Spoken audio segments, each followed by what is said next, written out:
Hello, my name is Gary, and I'm going to be reviewing old silent films. You know what?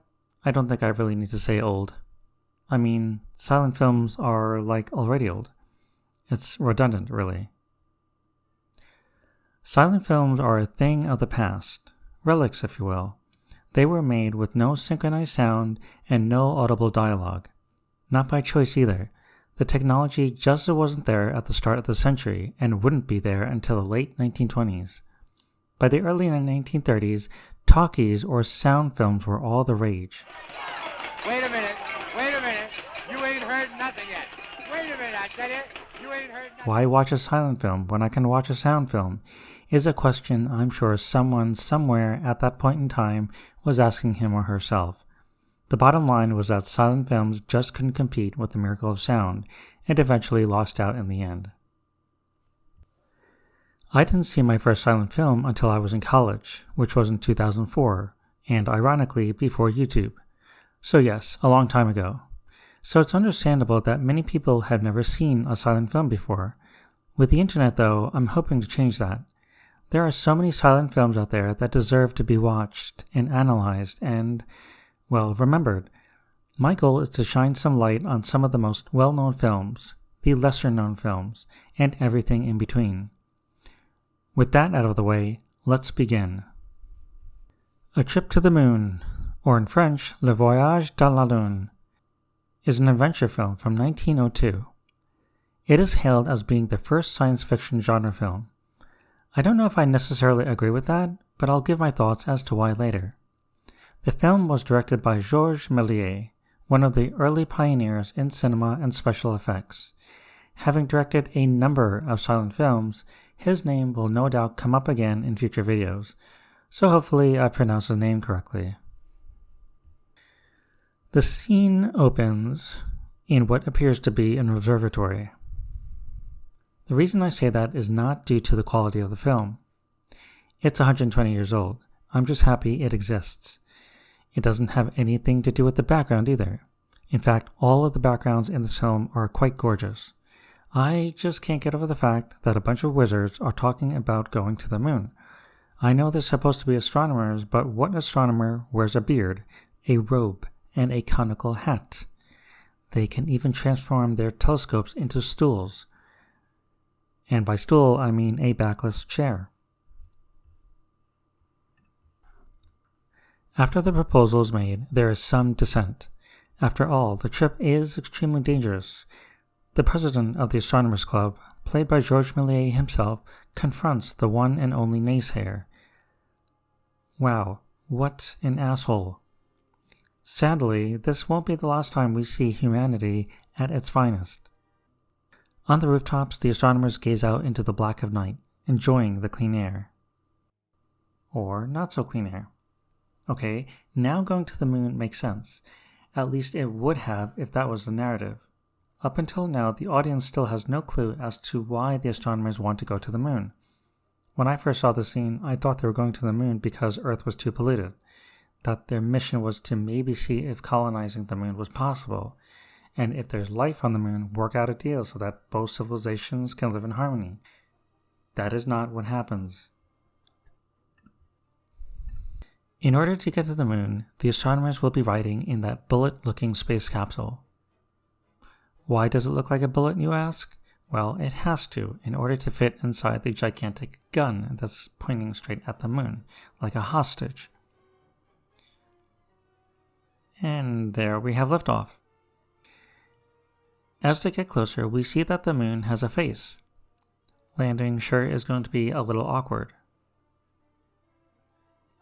Never mind. The space capsule opens and the astronomers step out into the moon's atmosphere without helmets and suits. Okay. They see the Earth and decide to wave to it. Come to think of it, if the moon is alive, shouldn't the Earth be too? And if that's the case, what about the other planets? Anyway, the astronomers decide to take a well-deserved nap in sub-zero temperatures. While asleep, this happens.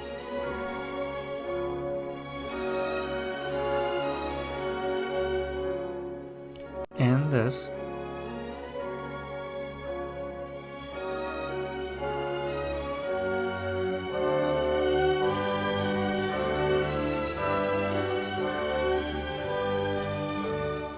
You would think the astronomers would wake up during any of this, but no. What wakes them up is snow. I guess the snow made it a little chillier. While taking refuge underground, the astronomers meet the moon's inhabitants, called Selenites. This information is not included in the film itself, so I thank Wikipedia. A Selenite, an alien, another life form. This is huge. But what do the astronomers do? They kill it. They kill that one too. No hesitation whatsoever. I can't say I'm not surprised. It just seems within character, what little character there is.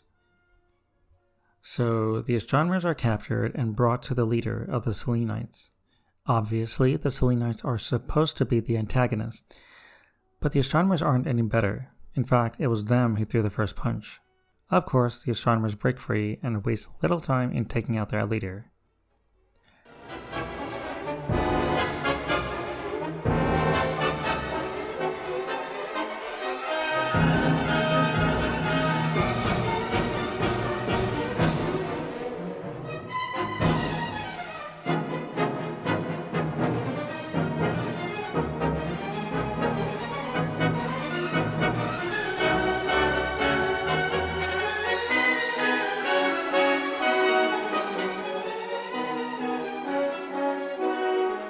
They make a run to the space capsule, which is now sitting precariously on a ledge.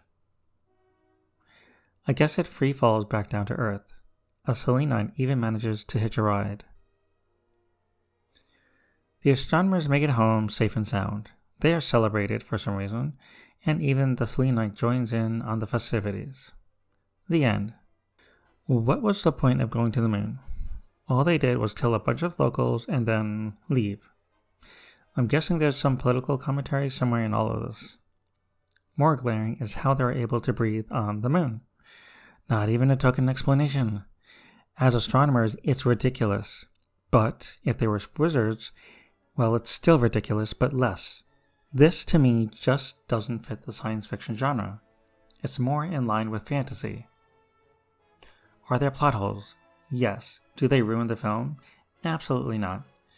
I don't know what it is, but there's something endearing about it. In my research, I found out that Georges Méliès started out in theater as an illusionist.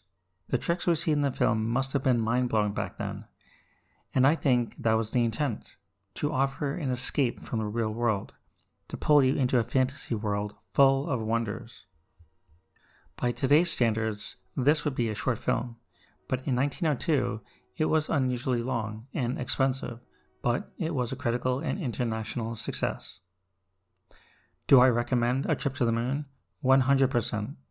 For anyone who is studying or thinking about studying film history or film studies or the like, this is one of the films that gets brought up, and for good reason. It's why I picked it as my first film review. The image of the space capsule inside the moon's eye is classic. Borrowing heavily from the imagination of Jules Verne, this was the first of its kind. Even today, it is still referenced in pop culture. So there you have it. Thank you for watching. I hope you enjoyed this video. If so, please like and subscribe.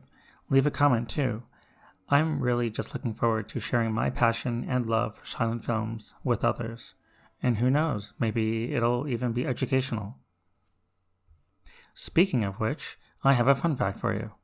Can you guess the names of all of the astronomers? Well, if you guessed Professor Barbenfoulis, Nostradamus, Alcophrysbus, Omega, Micromegas, and Parapharagramus, congratulations! Until next time, take care.